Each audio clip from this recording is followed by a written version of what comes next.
Let's talk about selling your home as is and the as is contract. There seems to be a misconception by sellers that an as is sale is one that won't require them to do any repairs. And that's kind of sort of true, but let's talk about what the real uh, issues are. The buyer has rights. See, the contract says the buyer has 15-day inspection period and they can cancel for any reason during that time. And even though it's an as-is contract, the buyer can request repairs or price reductions or both. Now, a lot of times we'll see as-is properties fail the 4-point inspection. The 4-point inspection is AC, plumbing, electrical, roof. And then there's other deal breakers that aren't associated with the condition of the property, like wrong school zones or deed restrictions or other restrictions that the buyer didn't realize when they put it under contract. There's over 500 items on the MLS data entry form, and any one of those can be a deal breaker. And I recommend you watch my best practices video where I go on and on about having to make sure your MLS listing is correct so that you don't put property under contract with someone who's going to ultimately walk away. Now, the 4-point failure is a big deal. Buyers can't get insurance if it fails the 4-point. And my advice to sellers is that you don't really have a choice. You must make the home pass the 4-point inspection, or the buyer will walk. And then the seller will have to disclose this to the next buyer.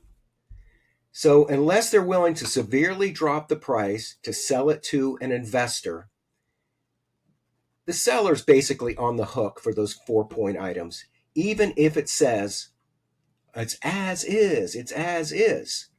Because if you fail, let's say the roof fails, you're going to be required to disclose it to the next buyer. And any buyer that's buying a property, that's buying at retail where you're going to get the best price, is not going to be able to buy it.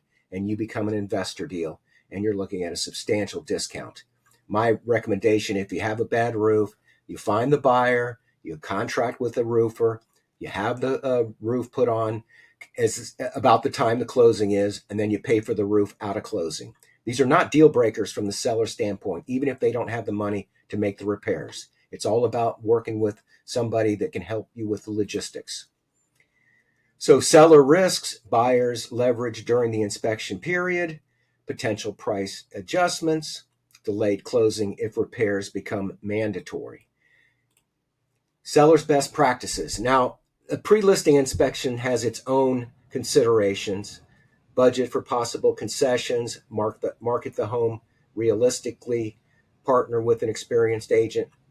The pre-listing inspection is a great idea.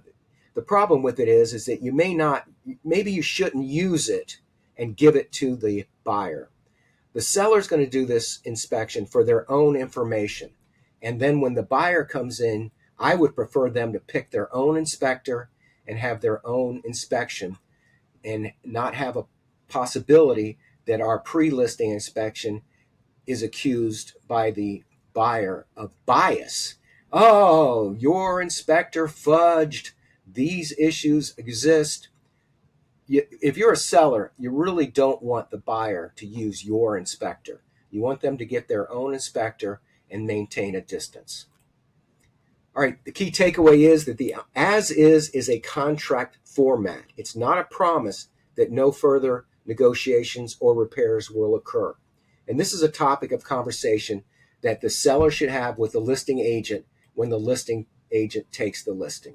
Hey, I'm Randy Jenkins. Subscribe to my channels. Find me on Facebook, Florida Real Estate Partners, Randal Jenkins. I look forward to the opportunity to share with you. And please subscribe to this YouTube page. Have a great day.